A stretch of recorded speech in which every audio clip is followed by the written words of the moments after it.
চলো আজকে শুধুমাত্র একটা ডিম দিয়ে আমি তোমাদের সাথে একটা দারুণ টেস্টি রেসিপি শেয়ার করব। আর এটা তো খুব অল্প সময়েই তাড়াতাড়ি বানানো যায়, আর ভাত রুটি সবার সাথেই খাওয়া যায়। তো এটা বানানোর জন্য প্রথমে আমি একটা সিদ্ধ ডিমকে গ্রেট করে নিয়েছি, আর যা যা লাগবে সেগুলো তো কেটে। তারপর একটা তা বসিয়ে তাতে অল্প পরিমাণ তেল দিয়ে অল্প জিরে, তারপর পেঁয়াজ কুচিগুলো দিয়ে ভালো করে ভেজে নিয়েছি। তারপর আদা বাটা, রসুন বাটা, কাঁচা লঙ্কাগুলো দিয়ে তো একটু কষে নিয়েছি। এরপর পরিমাণ মতো লবণ, লঙ্কা গুঁড়ো, হলুদ গুঁড়ো, গরম মশলা, জিরে গুঁড়ো দিয়ে তো একটু আমি জল দিয়ে কষে নিয়েছি। আর এখানে তো আমি মটরশুঁটিগুলো দিতে ভুলে গিয়েছিলাম, তার জন্য পরে মটরশুঁটি আর ধনেপাতা তো অ্যাড করে দিয়েছি।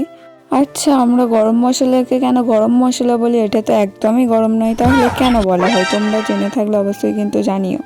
ডিম খেতে কার কার ভালো লাগে একটু কমেন্টে জানিও তো। তো এরপর আমি গ্রেট করা ডিমগুলোকে দিয়ে ভালো করে নেড়ে নিয়েছিলাম, আর এতে আমি অল্প পরিমাণ একটু জল অ্যাড করেছি। তো এখানে তো আমার ডিমের রেসিপি রেডি হয়ে গিয়েছে, আর এটা দেখতে তো খুবই ভালো লাগছে, আর খেতেও কিন্তু দারুণ টেস্ট হয়েছিল। তো এখানে তো আমার কাছে অনেকগুলো রুটি ছিল, তার জন্য তো এটা আমি রুটির সাথে ট্রাই করেছিলাম। তোমরা ভাত রুটি সবার সাথেই খেতে পারো। তো শুধু দেখলে হবে, এরকম ভিডিও আরও দেখার জন্য তো আমার চ্যানেলটা সাবস্ক্রাইব আর একটা লাইক করেও তো দিতে হবে।